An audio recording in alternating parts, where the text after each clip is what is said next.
Inilah Injil Yesus Kristus menurut Santo Yohanes. Dimuliakanlah Tuhan. Maka kembalilah Pilatus ke dalam gedung pengadilan, lalu memanggil Yesus dan bertanya kepadanya, "Engkau inikah Raja orang Yahudi?"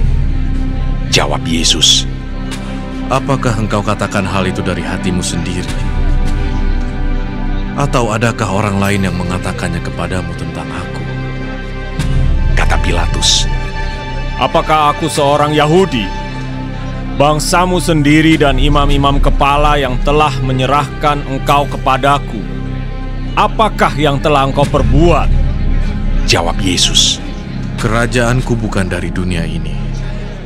Jika kerajaanku dari dunia ini, pasti hamba-hambaku telah melawan, supaya aku jangan diserahkan kepada orang Yahudi.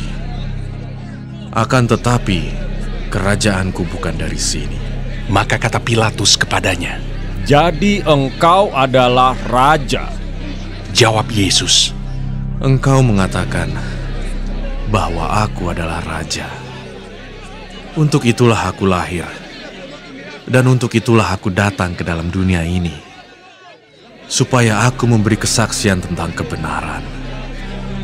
Setiap orang yang berasal dari kebenaran mendengarkan suaraku."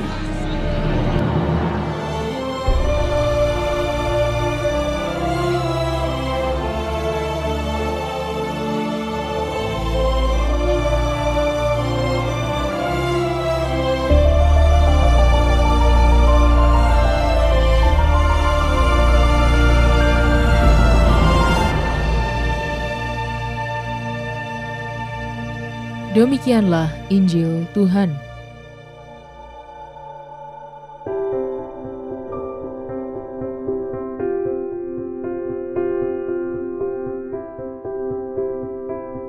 Raja yang Sejati.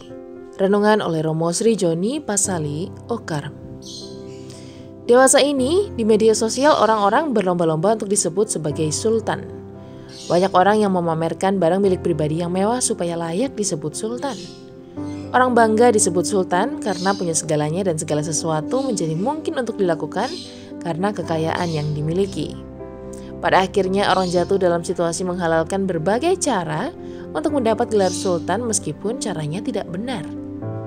Perbincangan antara Pilatus dengan Tuhan Yesus di pengadilan dalam Injil hari ini membuat kita bisa melihat dengan jelas siapa sebenarnya sultan, raja yang sesungguhnya. Pilatus tentu berpikir bahwa seorang raja sejati adalah seorang raja yang punya kekuasaan dan kekayaan yang luar biasa. Pilatus tidak menemukan hal itu dalam diri Tuhan Yesus. Pilatus punya sebuah pertanyaan besar, yakni kalau Yesus disebut sungguh-sungguh sebagai raja, di mana buktinya? Dan apa yang dimiliki dan dilakukan oleh Yesus sehingga dia layak disebut sebagai raja? Jawaban Yesus membuat kita mengenal kerajaan Kristus. Di dalam kerajaan Kristus tidak ada permusuhan, kebencian, peperangan, dan menghalalkan segala cara. Kerajaan Kristus dibangun dengan fondasi kasih, keadilan, dan perdamaian. Kerajaan Kristus adalah sebuah pelayanan sepenuhnya, bahkan sebuah pengorbanan hidup demi kehidupan orang lain. Setiap orang Kristiani diundang untuk menjadikan Kristus sebagai raja.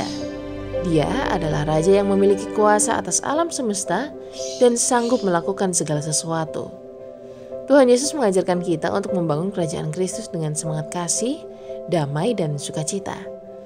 Ketika Tuhan Yesus menjadi raja, maka akan hadir pengampunan, damai, dan sukacita.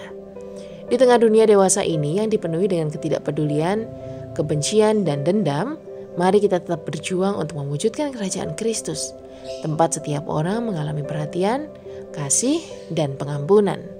Selamat menikmati menu hari ini.